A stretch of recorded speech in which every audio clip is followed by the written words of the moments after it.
Hey all!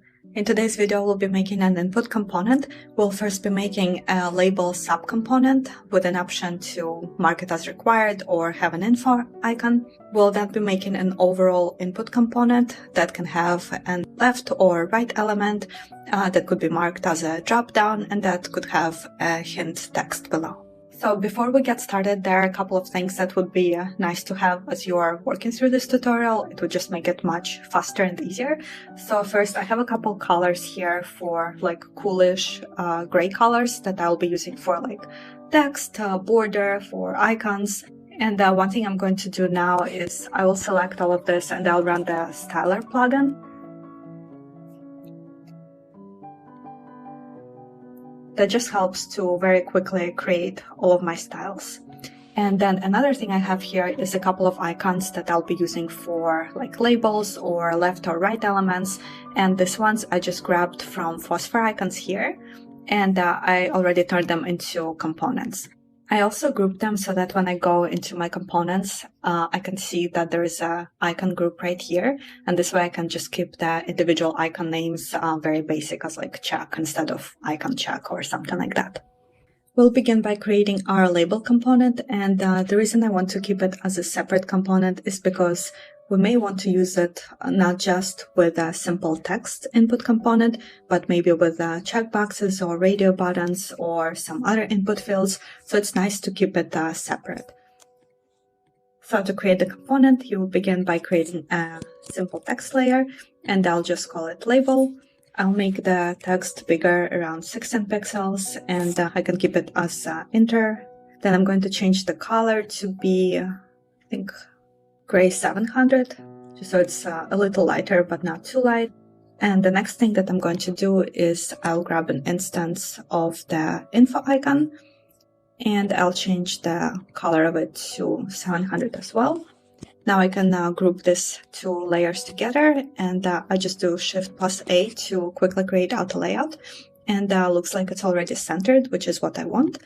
And I'm going to increase the spacing to 4 between the items. Then I'm going to copy this text layer, and this one is going to be my like required asterisk indicator. So I'm just going to change it to, don't really have a red color here, so I'll just pick like this deep red here, and that's going to be my indicator. So you can add more things to your label component, but I'll just stick with this two for this tutorial. So now we can turn this into a component, and we'll rename it to just say label. And now we'll add a few Boolean component properties because we want to keep the info icon and the asterisk as optional. So what I'm going to do is go to the properties section on the right and click plus, click Boolean. And the first one I'm going to do is just call required, and I'll set it to false. And then I'm going to select this text layer here, and I'll go to the layer panel, click over on this icon here, and apply it to the property that we just created called required. And the reason it's like quickly hid is because we did set it to be false by default, which means it's hidden by default. And now we're going to repeat the same process with the info icon. So I'm going to go to properties, click Boolean, info, set it to false, and I'm going to do the same thing. I'll just take and apply it to the info. Now we can do a quick test by grabbing an instance of the label, and we can just play around with these properties and make sure that they work. Maybe like change the label text to be longer and make sure that it resizes appropriately.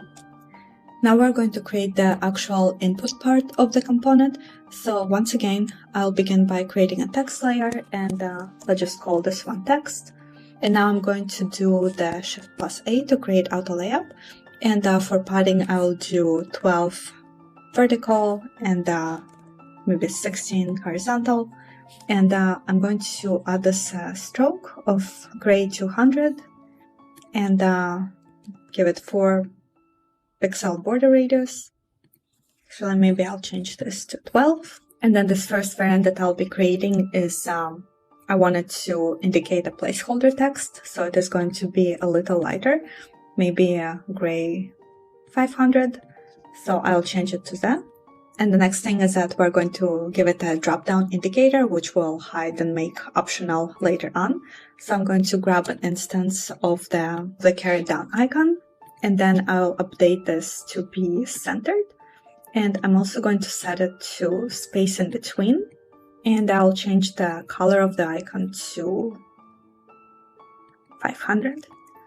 Then another thing that I wanted to have was a helper text. So I'm just going to copy this text, and let's say I want it to be slightly smaller, but I want to keep it darker. And I'll just say helper message. And then I'm going to combine these two frames together, maybe set it to 8. I'll also grab an instance of the label component, and I'll add it to this combined auto layout frame. I'll set this input part to fill the container. So now when we resize this, it resizes together with it. And now we can rename this to input and turn this into component. And the first thing I'm going to do is I want to make sure that this drop-down option is optional. So what I'm going to do is create a property, Boolean property called drop-down, and I'll set it to false. And then I'll apply this caret to the drop-down property. And as you can see, what ends up happening is that when the caret is hidden, the text just centers, which is not what we want. So what I'm going to do is set the text layer to fill the container, but keep it aligned to the left. This way, when the caret is hidden, the text is still aligned to the left. The next thing, we're going to do the same thing for the helper message. We wanted to have it optional as well. And I'm actually going to show you a slightly different way to create a Boolean property. So we'll begin by selecting the helper message text layer, and then we're going to go to the layer panel here, click on the icon, and then since we don't have the property yet, we're going to click create property, and I'll just say helper message, and we'll set it to false. And as you can see, it's hidden right away.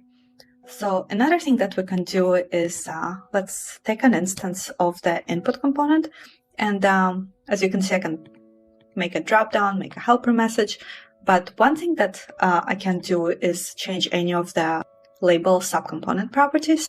To do that, I need to click and select the layer and then change it, but it would be nice if we were able to do that from selecting the overall instance itself. So what I'm going to do is return to the main component, and I'm going to go to the properties section, click on the plus, and then click on this very last option here called nested instances.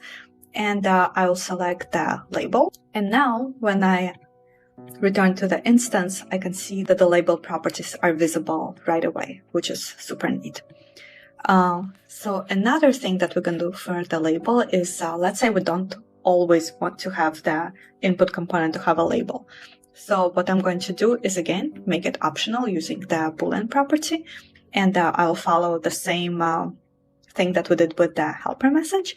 So I'll just select the label, go to layer, create a property, and do the label. And we want to keep it set to true, so we want it to be visible by default.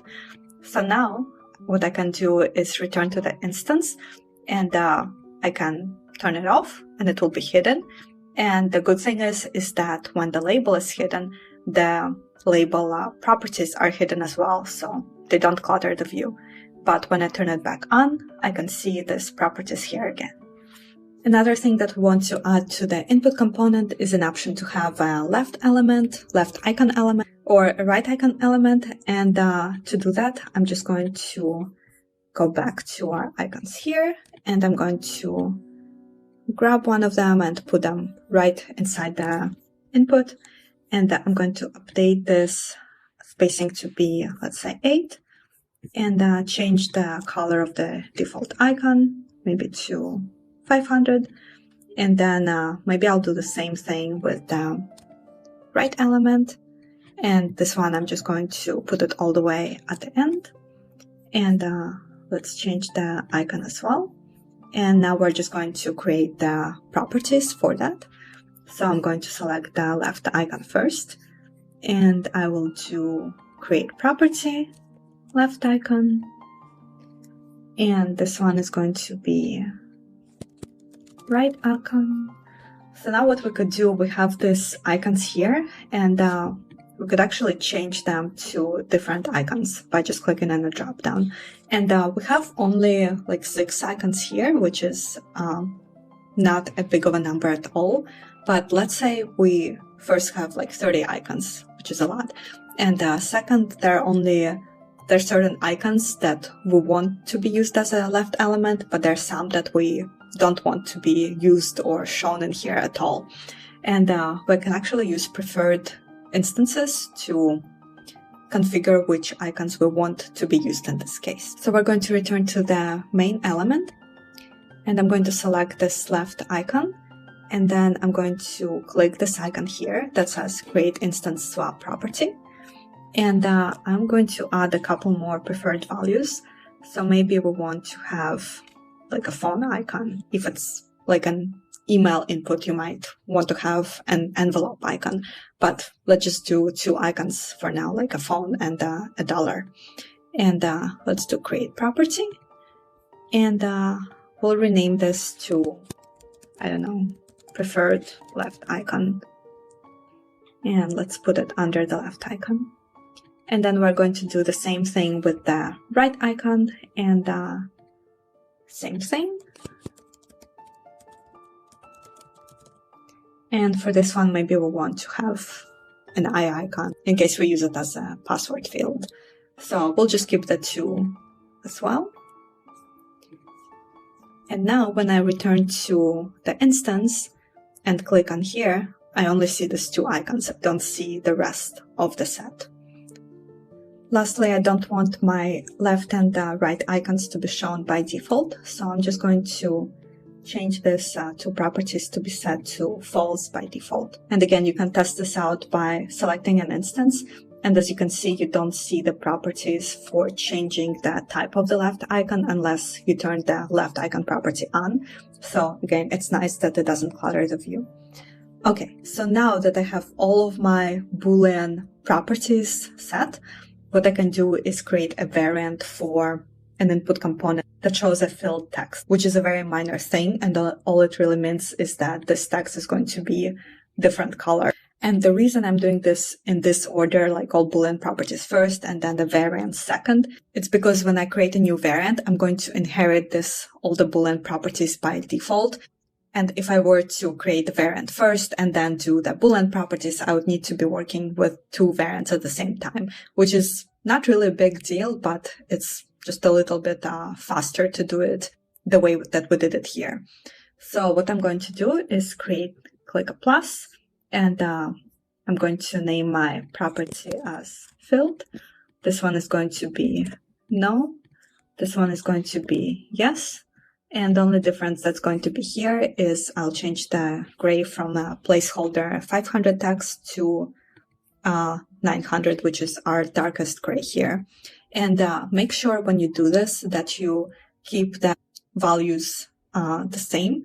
So for example, if I made this like placeholder and then had an instance of this and typed something here, and then I was like, oh, actually I want this to not be a filled instance, it resets the text to placeholder. So we don't want to do that.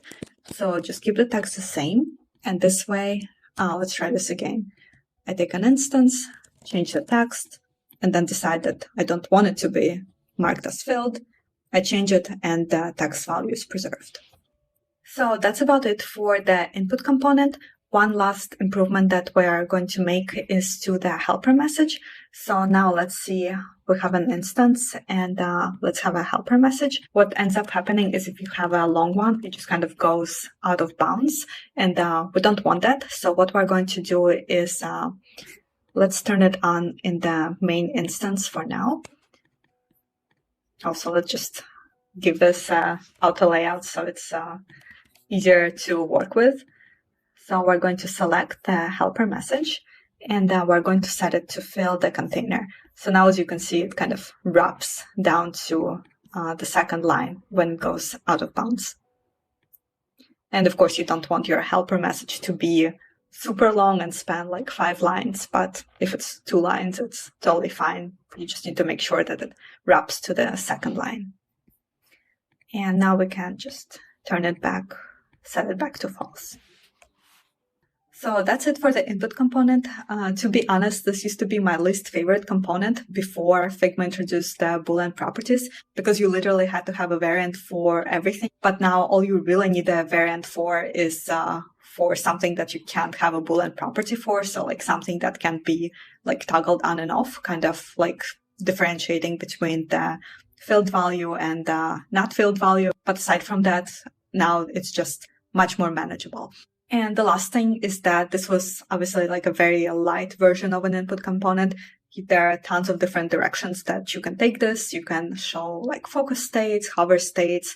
You can do like more stuff with this left and right add-ons, tons of different ways. So if there's something else that you are looking for, please let me know, and maybe I could make a tutorial for that as well. Like always, I'll link this Figma file in the description, so please let me know if you have any questions, and I'll see you next time. Bye-bye.